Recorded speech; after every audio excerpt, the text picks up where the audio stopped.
Hello बच्चों, कैसे हैं आप सब लोग। एक बार फिर से 90 प्लस में आपका बहुत बहुत स्वागत है। हम लोग लेक्चर 3 लेकर आए हैं आपके लिए इक्विलिब्रियम का। चलिए स्टार्ट करते हैं अपना टॉपिक।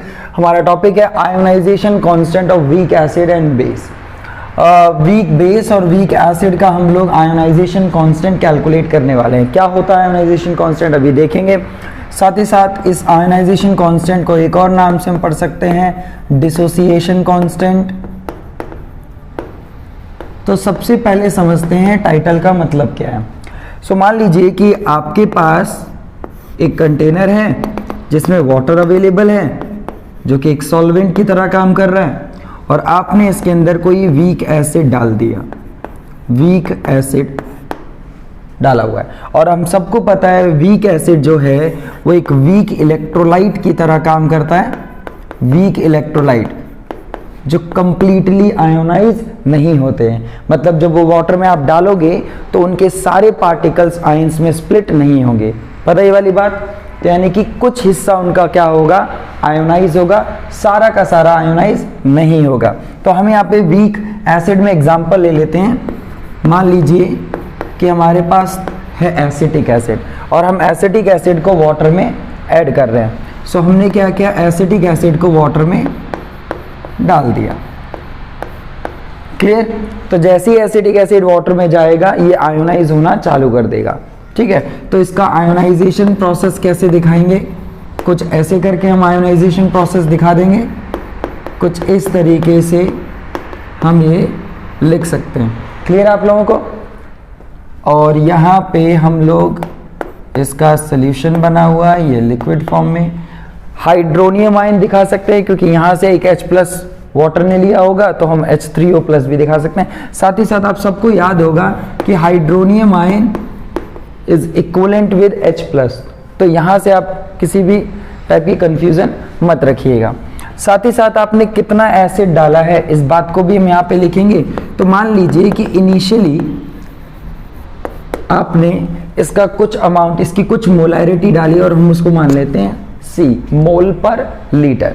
ठीक है, C मोल पर लीटर हमने इसके ऐड किए थे वाटर के अंदर। तो उस दौरान जब इनिशियल केस की बात हो तो उस केस में इनका कोई भी अमाउंट फॉर्म नहीं हुआ होगा।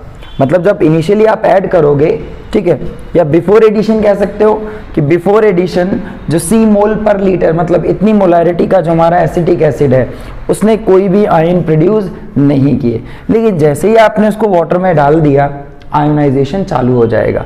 इसके कुछ पार्टिकल आपके आयंस में टूटना चालू हो जाएंगे। तो अब देखने वाली बात है कि कितना आयोनाइज हुआ। तो हम मान लेते हैं if alpha be the degree of dissociation, degree of dissociation, मान लेते हैं कि अल्फा जो है ना वो डिग्री ऑफ डिसोसिएशन है। कहने का मतलब क्या हुआ भाई, डिग्री ऑफ डिसोसिएशन का अर्थ क्या होता है कि कितना परसेंट या कितना हद तक आपका वो एसिड या वो बेस आयोनाइज हुआ है। सो डिग्री ऑफ डिसोसिएशन जो अल्फा है वो हमने मान लिया है, लेट्स से कि मान लो 2% है, मान के चलो 2% है। तो मैंने क्या कहा कि अगर 2% ये आयोनाइज हुआ है तो यहां से 2% में कमी आएगी और वो 2% क्या हो जाएंगे, फॉर्म हो जाएंगे। तो 2% भी किसका, इनिशियल अमाउंट का, है ना। तो इनिशियल अमाउंट का 2% इधर से कम होगा और उधर से फॉर्म होगा। तो जरा देखो, अब यहाँ पे हमने 2% तो नहीं माना है, हमें क्या पता एसिटिक एसिड कितना आयोनाइज हुआ है, तो हम अल्फा ही रखेंगे। तो हुआ ये कि C अल्फा यानी कि 2% ऑफ इनिशियल कंसंट्रेशन इधर से कम होगा। इसका अमाउंट इतना क्या हुआ, कम हुआ, क्योंकि आयोनाइज हो गया है। और उस साइड से इतना ही इंक्रीज होगा, क्योंकि 1 मोल सिस्टम है तो इतना ही इंक्रीज होगा। और यहाँ पे भी 1 मोल ऑफ हाइड्रोनियम आयन या प्रोटॉन निकलेंगे तो इतना ही क्या हो जाएगा, बढ़ जाएगा। इस चीज को थोड़ा सा अच्छे से समझिए, यहाँ पे थोड़ी सी कंफ्यूजन आ सकती है बच्चों को, इसलिए आराम से समझिएगा। मान लीजिए कि ये 100 मोल पर लीटर थे, मान के चलो 100 मोल पर लीटर थे, यानी C जो है वो 100 मोल पर लीटर थे। अब 2% की बात हो रही कि 2% ये क्या हुए, आयोनाइज हो गए। तो इसका 2% निकालना पड़ेगा ना, यानी कि 2% ऑफ 100 मोल पर लीटर। ये इधर माइनस क्या बता रहा है कि इनका अमाउंट कम हो रहा है और ये क्या हो रहे हैं, नए आयंस बना रहे हैं। ये क्या बना रहे हैं, नए आयंस, तो हमने इसलिए माइनस लगाया हुआ। तो 2% मतलब 2 डिवाइड बाई ये आपका इस तरीके से, इसका मतलब 2 पार्टिकल्स, यानी कि 2 ही पार्टिकल्स सिर्फ इधर से कम हुए हैं और 2 ही पार्टिकल्स उधर जो है कहीं ना कहीं नए इन्होंने आयंस जनरेट किए। तो इसलिए हमने जनरल फॉर्मेट में लिखा है सी अल्फा। तो अल्फा आपका डिग्री ऑफ डिसोसिएशन को रिप्रेजेंट कर रहा है और जो 100 है वो आपका किसको रिप्रेजेंट कर रहा है, कंसंट्रेशन को। तो इस तरीके से आप नॉर्मली सवाल में इस चीज को समझ सकते हैं। ठीक है, इसको मैं हटा देता हूं, ये जनरल रिप्रेजेंटेशन है। अब बात करते हैं, धीरे धीरे आयोनाइजेशन होना बंद हो गया होगा क्योंकि इक्विलिब्रियम अचीव हो चुका होगा। सो अब यहां पे लिख सकते हैं एट इक्विलिब्रियम। एक ऐसी सिचुएशन डेवलप हो जाएगी जब जितना आयोनाइजेशन हो रहा है उतना ही कॉम्बिनेशन चालू हो रहा है। तो थर्ड स्टेज में क्या, ये इनिशियल केस था, ये सेकेंड केस है और ये फाइनल केस है at equilibrium. So at equilibrium पे बताइए हमारे एसिटिक एसिड का अमाउंट कितना है, हमारे एसिड का अमाउंट हमारे सिस्टम में कितना है।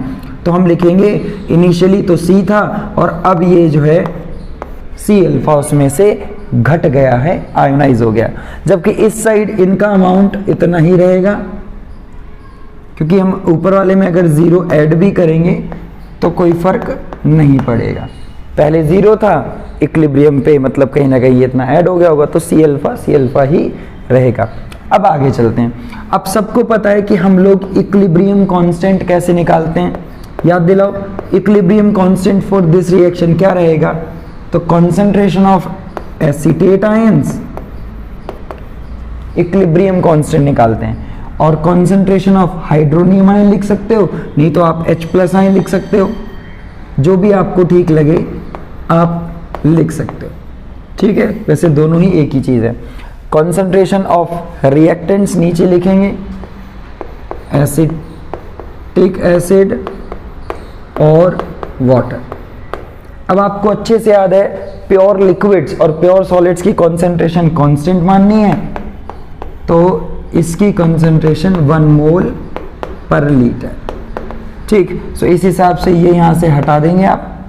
ठीक, साथ ही साथ एक और बात, ये जो K है ना, इसको अब हम लोग क्या लिखेंगे, Ka। थोड़ी सी बात, K लिखा है ना, उसके नीचे यहाँ पे सबस्क्रिप्ट में A लगाएंगे और यही जो आपका Ka है, दिस रिप्रेजेंट डिसोसिएशन कांस्टेंट, या जिसे हम बोलेंगे आयोनाइजेशन कांस्टेंट। कहने का मतलब हुआ हम इक्विलिब्रियम ही निकाल रहे हैं, बट क्योंकि हम ये प्रोसेस जो पढ़ रहे हैं ये आयोनाइजेशन है, आयंस में डिसोसिएशन पढ़ रहे हैं, स्प्लिट में हो रहा है आयंस में जो भी पर्टिकुलर एसिड या बेस दिया है, तो इसलिए उसी इक्विलिब्रियम कांस्टेंट को, मतलब इक्विलिब्रियम कांस्टेंट को अब हमने बदल दिया आयोनाइजेशन कांस्टेंट बोलने लगे। फॉर्मूला वही है, तरीका वही निकालने का, बट टॉपिक के बेसिस पे उसकी रिप्रेजेंटेशन बदल दी। सो इसे बोलते हैं आयोनाइजेशन कांस्टेंट। अगर A लगाया है तो ये आयोनाइजेशन कांस्टेंट किसका हुआ, ऑफ एसिड।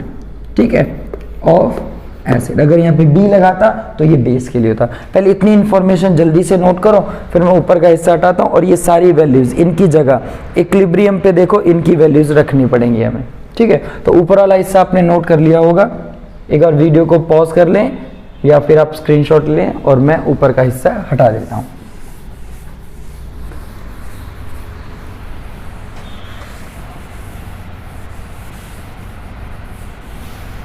ठीक, तो वैल्यू सब्स्टिट्यूशन करते हैं।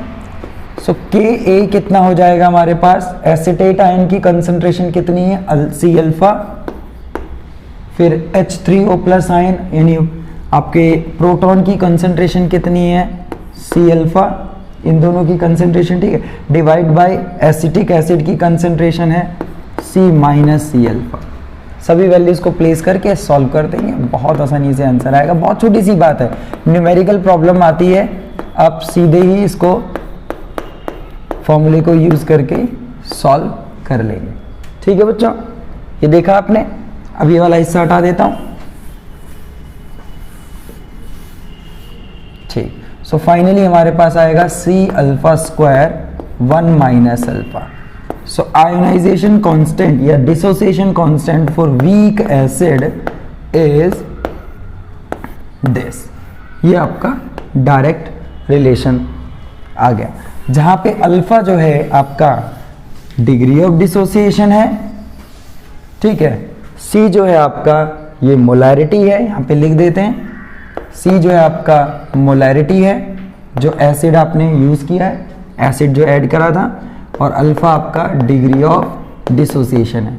जनरली क्वेश्चंस में डिग्री ऑफ डिसोसिएशन परसेंट की फॉर्म में दिया होगा कि 2%, 20%, 40%, 30%, तो उसको आप नंबर में कन्वर्ट करके तब अपने फॉर्मूले में यूज करेंगे और आप सीधे ही कैलकुलेट कर पाएंगे डिसोसिएशन कांस्टेंट, ठीक है। यहाँ तक। अब यहाँ पे कुछ स्पेशल केसेस लगाए हुए हैं, जैसे if alpha is very very less than 1, ध्यान से देखिएगा, एक कंडीशन कि अल्फा की वैल्यू अगर मान लो एसिड बहुत ही ज्यादा वीक है तो इसका मतलब ये हुआ कि अल्फा बहुत कम है, बहुत कम है। सो जैसे 1%, 2% ये बहुत कम है, तो कहने का मतलब हुआ कि हम यहाँ पे अप्रोक्सीमेशन ले सकते हैं। तो 1 से 1 बहुत बड़ा कह सकते हैं, अल्फा बहुत छोटा, तो इस केस में 1 माइनस अल्फा, यानी कि 1 की वैल्यू बहुत बड़ी और अल्फा बहुत छोटा अगर है, तो हम इसको नेग्लेक्ट कर सकते हैं और इसको हम सीधा क्या लिखेंगे 1। ये जो केस है इसे बोलते हैं ऑस्टवर्ल्ड डाइल्यूशन लॉ। इसका मतलब ये हुआ कि आपका जो एसिड है, जो आपका एसिड सॉल्यूशन है, वो बहुत ही ज्यादा डाइल्यूटेड है। सॉल्वेंट तो बहुत ज्यादा था, लेकिन उसमें सोल्यूट यानी कि एसिटिक एसिड या फिर कोई भी एसिड जो आपने ऐड किया है वो बहुत कम है। तो ऑस्टवर्ल्ड डाइल्यूशन लॉ क्या कहता है कि डिग्री ऑफ डिसोसिएशन उस पर्टिकुलर एसिड का या उस पर्टिकुलर बेस का, ठीक है, बहुत कम है। सो 1 माइनस अल्फा जो है that is approximately equal to 1। Clear. So अब इस केस में ये वैल्यू को अगर हम सब्स्टिट्यूट करें तो इसका मतलब ये हुआ, तो यहां पे चेंज क्या आएगा, 10 Ka is equal to C alpha. Clear.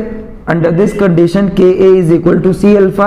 Now अगर हमसे पूछा जाए कि अल्फा कितना होगा यहाँ पे ऐसे केस में, so this is Ka by C, और फाइनली अगर हम देखें तो अल्फा हम निकाल सकते हैं कुछ इस तरीके से, ठीक है, अल्फा निकाल सकते हैं कुछ इस तरीके से। तो कई बार क्वेश्चन इस पे भी आता है कि डिग्री ऑफ डिसोसिएशन कैलकुलेट कीजिए जब आपको आयनाइजेशन कांस्टेंट प्रोवाइडेड हो और मोलैरिटी प्रोवाइडेड हो। जल्दी से आप इतनी इंफॉर्मेशन नोट करें, फिर मैं आगे की इंफॉर्मेशन आपको देता हूं।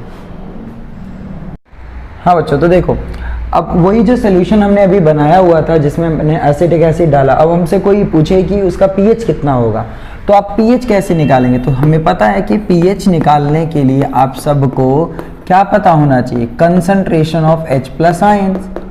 भाई हमें पता होना चाहिए कि उस सिस्टम में कितने H+ आयन है, क्योंकि पीएच के फॉर्मूले में तो आप सबको पता है ना कैसा होता है formula, minus log of concentration of H+ ion, इस तरीके से।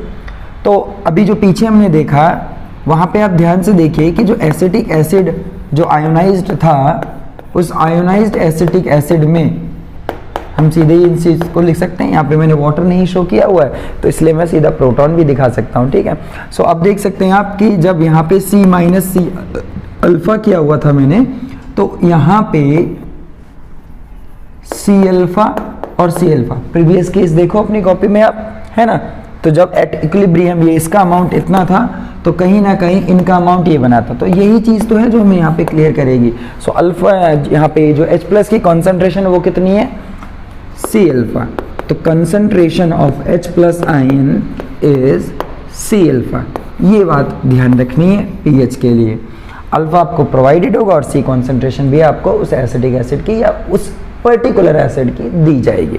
अब सवाल आता है वो जो केस था जिसमें हमने अभी ये लगाया था, ये वाला case, when alpha is less than 1।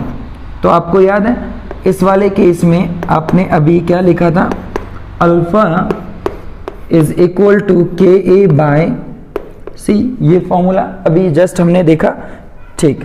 सो अगर ये हमने देखा तो यहाँ पे H+ आयन की कंसंट्रेशन का एक और फॉर्मूला इसके अलावा भी बनाया जा सकता है। कैसे, देखो H+ ion is equal to C into alpha की जगह आप क्या रख सकते हैं, यानी कि डाइल्यूशन लॉ के केस में ये वाला आप अप्लाई कर सकते हैं।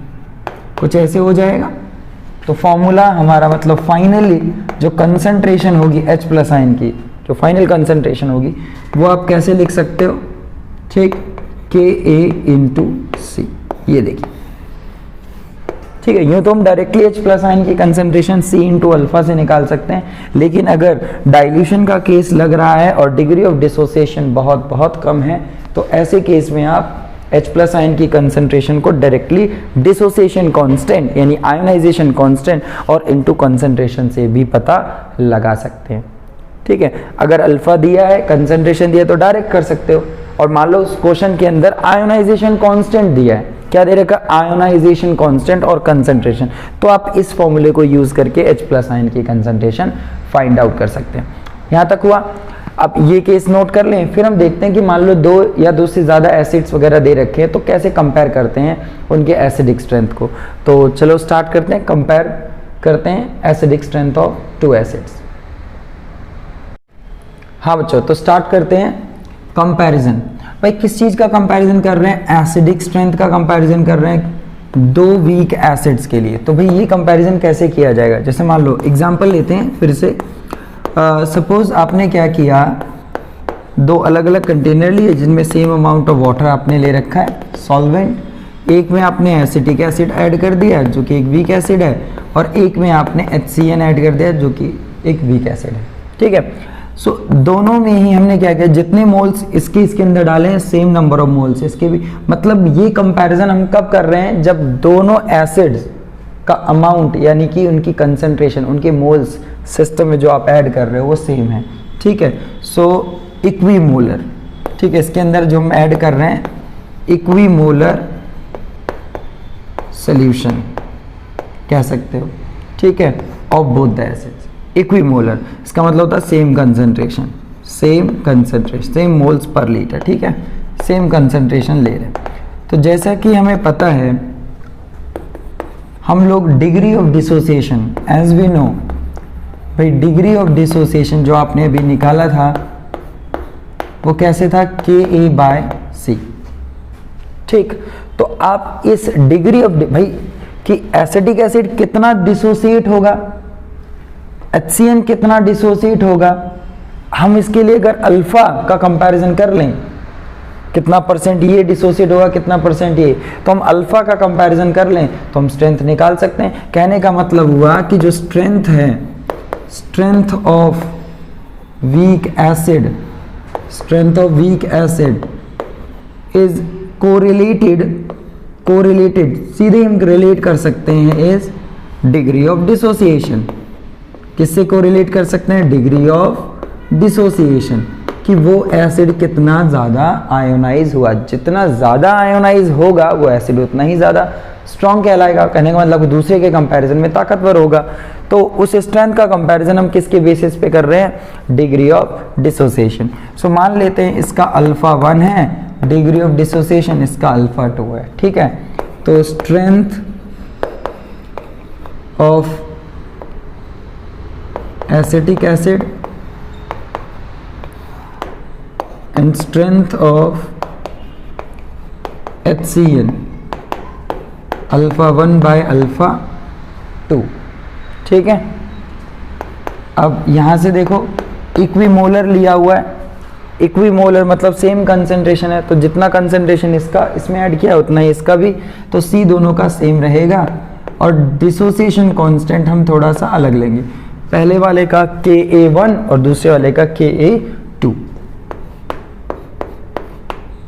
Ka1 और Ka2 आप देख सकते हैं, Ka1 और Ka2 ये सेम रहेगा, तो ये कैंसिल हो जाएगा।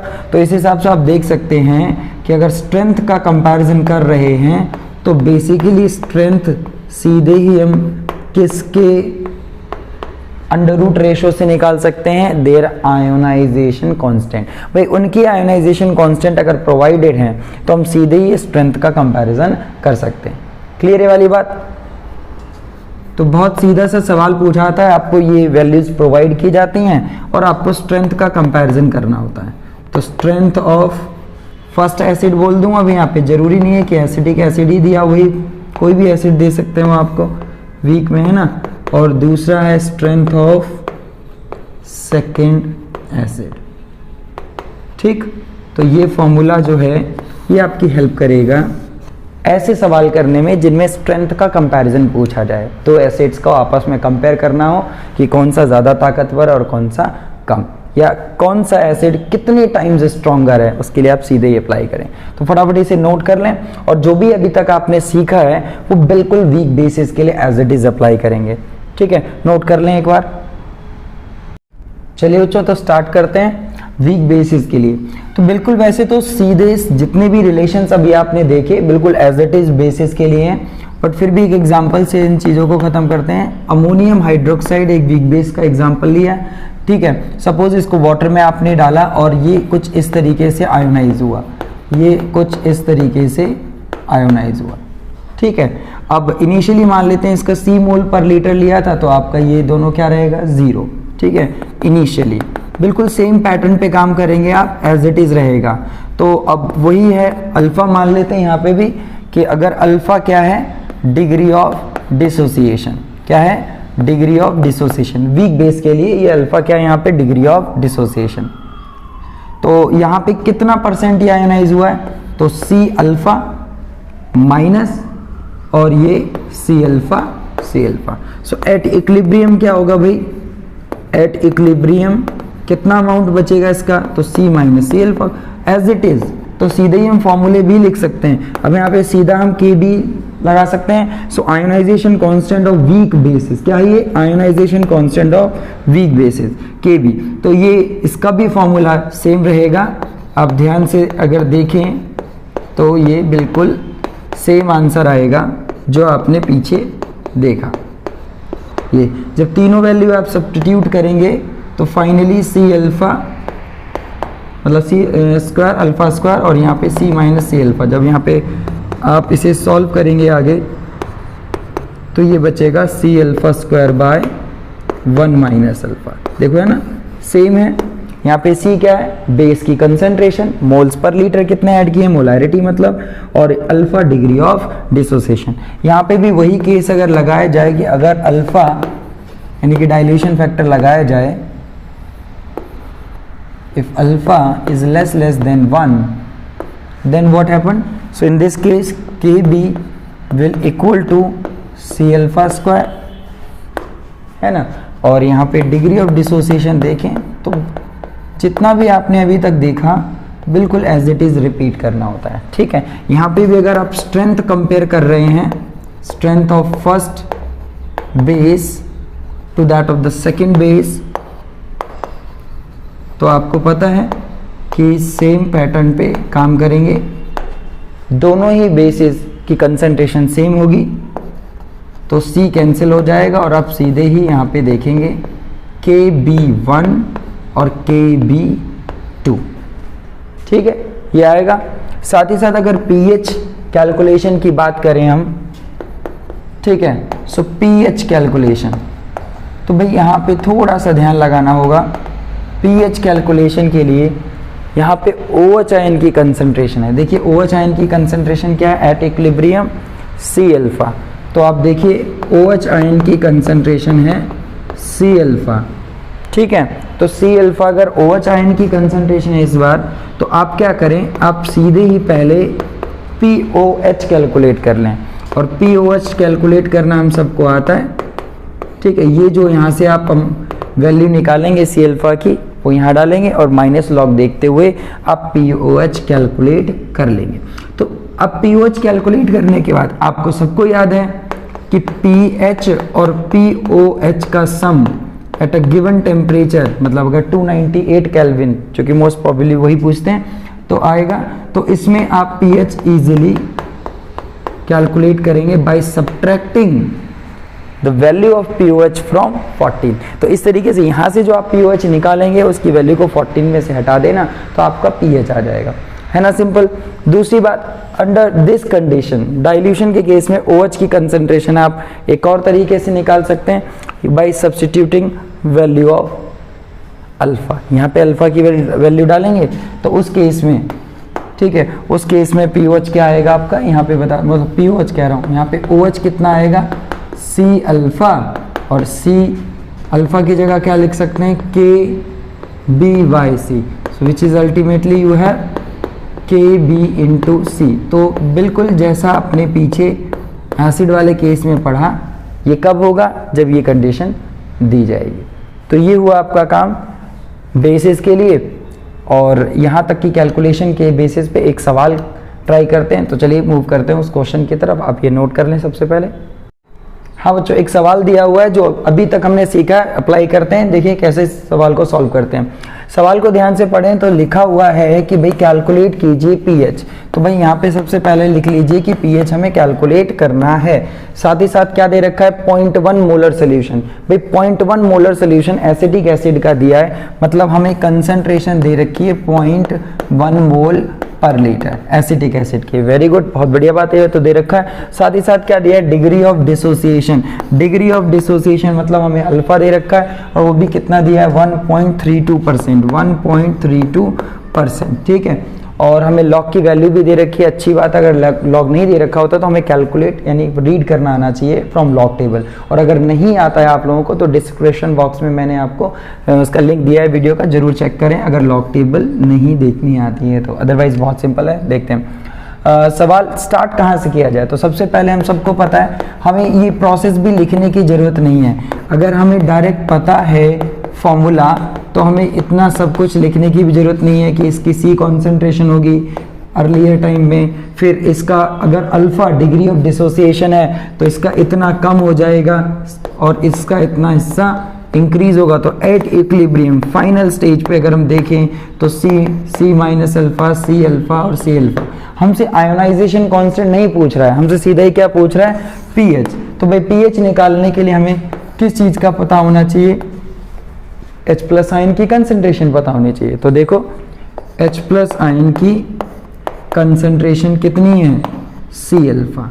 तो कंसंट्रेशन हमें प्रोवाइडेड है अल्फा, अल्फा देखिए यहाँ से, बट ध्यान रहे आप सीधे ही परसेंटेज वाला अल्फा नहीं रखेंगे, आप इसको कन्वर्ट करें तो ये हो जाएगा आपका, परसेंट हटाएंगे तो ये 100 और ये इस तरीके से आएगा 0.0132। चेक कर लें एक बार, 0.0132, ठीक है, ये आपका आएगा। अब इस अल्फा की वैल्यू को आप वहाँ पे प्लेस करके अपना आंसर निकाल सकते हैं। तो ये रहेगा 0.1, इजीली मैथमेटिक्स लगा करके 0.0132, ठीक है। आप इसे सॉल्व करेंगे और देखें कि कितना आंसर आता है। H प्लस की क्या कंसंट्रेशन रहती है, जल्दी से सॉल्व करें। हाँ बच्चों, तो ये आपका रहेगा कुछ 1.32 इंटू 10 टू दी पावर -3, यानी कि 10 नीचे 1000 और ये आपका, ठीक ठीक सही से कैलकुलेशन करेंगे और H प्लस की कंसंट्रेशन निकालेंगे। अब जब H प्लस की कंसंट्रेशन निकाल लेंगे तो उसके बाद आपको क्या करना है, पीएच का फॉर्मूला लगाना है, बस हो गया क्वेश्चन।